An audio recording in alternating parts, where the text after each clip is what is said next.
All right, we'll go ahead and get started. Just a reminder, please silence your cell phones, and whenever you do ask a question in the mic, please give your name and affiliation.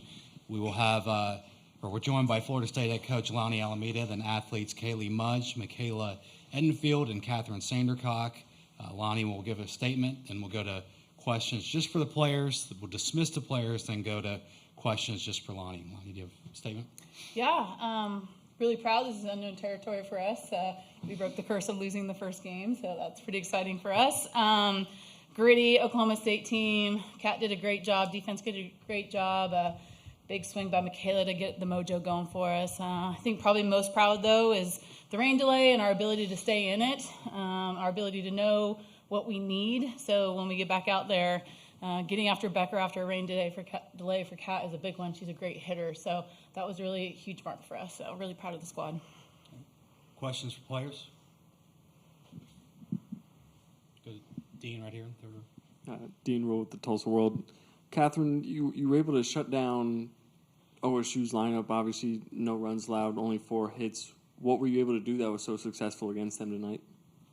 I think we talked about just the ability to come out and play our game. It's a different environment. It's exciting. It's a lot of pressure, a lot of hype just surrounding the World Series, but just the ability to come out and stay within ourselves and play Florida State softball, I think was really big for us tonight. So that was my goal, and then just staying within my routine, eyeing up my defense, eyeing up Michaela, and I think that that's definitely what allowed me to be successful. More questions, please? Scott, there we go. Scott Wright from the Oklahoman. First, Kathryn from a pitching perspective, and then Kaley from a offensive perspective. What did Michaela's home run in the first inning do for y'all?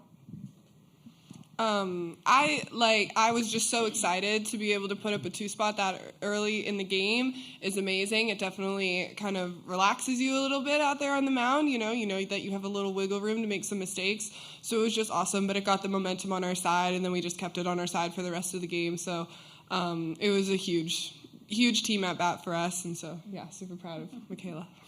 Yeah, a lot of fun to watch. Kaley had a great at bat before that, getting on, taking a walk after 2 strikeouts, and to start the game off like that. I mean, her first at bat here, that was awesome. I know she was here in 2021, but just from the dugout perspective, getting to see her first at bat be a bomb, which we see her hit every day in BP, but seeing it on this stage makes it even more exciting for her. So that was a great start to the game. All right, we'll go to Barry in the second row right here. Right. Barry Trammell with the Oklahoma. You guys have a history of, everyone does, of rain delays and having to start and stop. You had to do it sort of twice today, though, with starting late and then hour and a 2-hour delay, whatever it was. Kaley, how'd you guys respond to that? What are the keys to coming out and playing well when you're thrown off schedule and then thrown off schedule again? Yeah, we have a lot of fun with each other when we're in rain delays. We have a lot of them, obviously being from Florida, and we've had a lot of delays this year. So we had a lot of fun in the locker room playing some hockey, playing some Wordle, just making it fun, keeping each other energized. Obviously, we waited all day to play, and it was getting late, but we were just excited to be on the stage and spend more quality time with each other. So we had a lot of fun during the delay. It felt like we just were able to come out and kind of relax the mojo and relax the vibe and just be able to go out and play our game. We'll go front row left. Brett Nevitt, 247. Michaela, just how big was that Kaley AB before you, and what were you looking for first pitch there? Yeah, I just remember when Kaley held off on that changeup and got the walk, we eyed each other up, just knowing the idea of just being able to pass the bat regardless of how big or small, like it still matters. And we talk about doing the little things and the little things right. And I just knew I just wanted to get my swing off. I told my coach T-Will earlier today, and I was like, you want to know what my plan is today? And he goes, what, sit middle in? And I was like, no, to swing. And just really glad I was able to do that for my team. Dave, second row, right. Dave Wilson from ESPN.com. You talked a lot about sort of staying loose and having fun. And one of the things that I think is the most fun about softball is the energy in the dugout, between the chants, the yells, all that other stuff. On a day like this, how important is it at a game this late to have that energy going for the bench? And do you guys have anything special that you do to keep that going? Yeah, we have all kinds of special stuff that we do. It's so fun.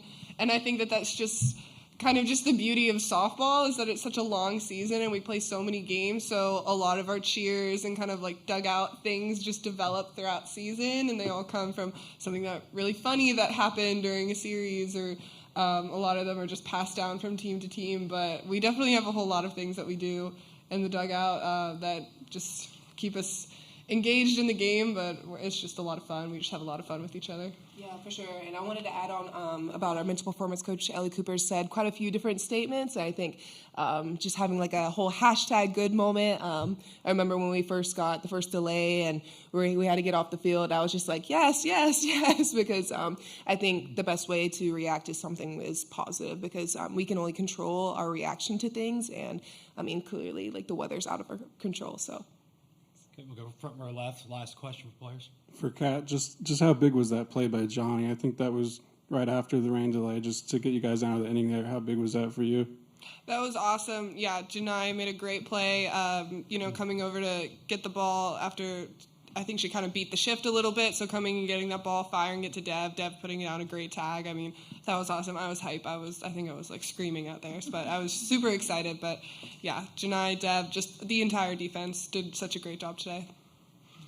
Thank you, Kaley, Michaela, and Kathryn. Thank you. Thank you. Question? Yeah, you're up now. My hot seat doesn't end. Yeah, I know. Yeah, questions for Lonni. Dean? Coach, you guys obviously had the momentum going into that second rain delay. Is there anything specific on your end that you have to do to keep that momentum trending right when you do eventually get back out on the field, or do you just kind of leave it up to the girls? Definitely, I think Kat's the one that starts that, so she does a really good job of staying in her mental headspace. You know, she kind of sets off to the side and relaxes a little bit. But sometimes, when you go a little bit longer than maybe a half hour, you're starting to tighten up a little bit, and, maybe your stuff isn't as sharp as she was in the beginning. So, and on the other side, they're probably in there planning, because now they know the pitches that we threw. So then you go out like, oh, did they change their game plans against Kat? And so we had a little strategic talk on that side. But I think she was lights out and the defense was lights out. So we just kept it rolling, and getting more runs, like she said, allows you to be a little bit more aggressive in your pitch calling. Go to Barry, second row on the right. Barry Trammell with the Oklahoman. Two questions. One, NCAA policy wasn't going to let you play until 2 a.m., like the last time you saw these guys here. But is there a comfort in knowing that no matter when you might start playing, you know when you're not going to play? And second, when you came back out, OSU went to its number 3 pitcher, and you guys banged around pretty good. Offensively, how did you respond to that pitching change? As for the pitching change, we were lucky enough to be able to come here and play Oklahoma State and Oklahoma in the season. We're so lucky to have the ability to go and play people in their park. So I think that we are a different team than we played them when we were here in the regular season. So just like them, they got to look at all our pitchers and we got to look at theirs. So we knew what Kira had. We knew Maxwell. I mean, they're great pitchers. So for our kids to be a little bit better at their plans at the plate, their maturity really showed up today, and we grew a ton as an offense today. So that was awesome to see, being able to, for Mudge to get that swing off and get under a high velo heavy pitch that Kira throws was pretty awesome. So on that side. And then the first part of the question I forgot. Oh, playing late into tonight. I think that our Coaches Association does a really good job of getting together and trying to protect this tournament. We want the best on TV, and I know when Kenny and I 2 years ago were sitting up there knowing that we were going to play the game at midnight till 2 a.m, like we were going to do what we did, but then we got all the coaches behind us to make change. And it's a budget line, and the NCAA has to meet it, but we can see how great this game is. So we just got to keep collaborating as an organization to keep this game growing, and then we get more opportunities to have the best softball on TV and for these girls. Front row left here. Mm-hmm. You've talked a lot about with this team how it's someone different every game, and it seemed like in every facet today someone else impacted the game. Just how much of a complete team effort did it feel like? Yeah. I can tell you that it's probably been about 2 weeks that I think we've shifted. So we've been really getting after this mindset for the whole season, and to play selfless ball is a really hard thing to do. And when you talk about out-teaming another team in all aspects, that's a really hard thing to do. And we've had to have a lot of conversations of not just your skill set, but your mindset. And to see it all start to come together, now they can play free and loose. And like, Kaley to Michaela, we're having a plan against a great pitcher in Maxwell. And if someone can get on, then someone's going to get after that backdoor curve. And Michaela did, which is so awesome. So there's joy for each other right now. And that's really hard to beat. I've been against it in the other dugout. And you're like, man, they got juju going on too, along with their skill set. So I'm proud of the squad for sticking to that.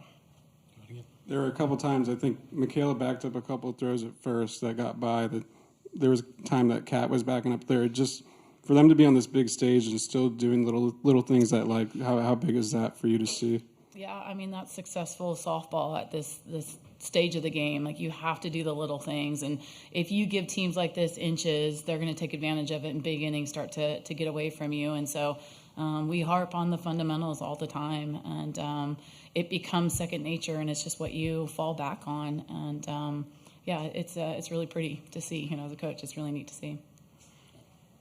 Scott, third row. Scott Wright with the Oklahoma. Coach, it seemed like every time they had a sniff of momentum, you guys came back with something bigger to take it away. Could you guys sense that and sense it building as the game went on? We all know momentum is a big part of the game, and big innings are a huge part of what you're trying to hunt. So, and Kat does an outstanding job of managing in the circle and managing with the defense. She's really, like she talked about, she eyes up her defense a ton because there's this trust right now that they know that she's going to pitch to them, or she's going to work through a double play, or we're going to try to get a pop-up, and there's this connection going on. So someone just got on first base, we need to get out of this. And so they really heighten their awareness at that point to know that we got to shut down this momentum inning because it can turn into something that, could be dangerous for us. So I think that goes back to the smart part, and Kat does a really, really good job of that. For our last one, we'll go to Kurt on Zoom. Hey, Lonnie. You talked about it right at the start of your opening press conference about you're in unfamiliar territory. What's that do? Winning the first game, you haven't done it, but for the confidence monkey off the back standpoint, but also for I know in the expanded format now, it really rewards the teams that do that. Yeah. Again, alluding to the other question earlier, just about taking care of our game. If we want the best softball on TV, we've got to, take care of it. And so, honestly, it's kind of a joke about, we've always lost here. The reality is I felt like we've always come here and played softball and made adjustments while we've played in this tournament. It's another tournament for us. Yes, it's the biggest stage and there's only 8 teams playing, but if we can keep it that simple and play a really simple game of softball right now, then we have opportunities to get to the next day. So whether that's, the double life or you're in the winner's bracket, you got to keep it as simple as it's just the next day to play softball. And I think it's pretty cool. Everyone's talking about it, but the fact is we get a day off tomorrow, got to regroup, and we're going to have a tough one on Saturday. Thank you, Lonnie. Thank you very much. No more hot seat. I'm out. Yeah. Thank you all. Thanks.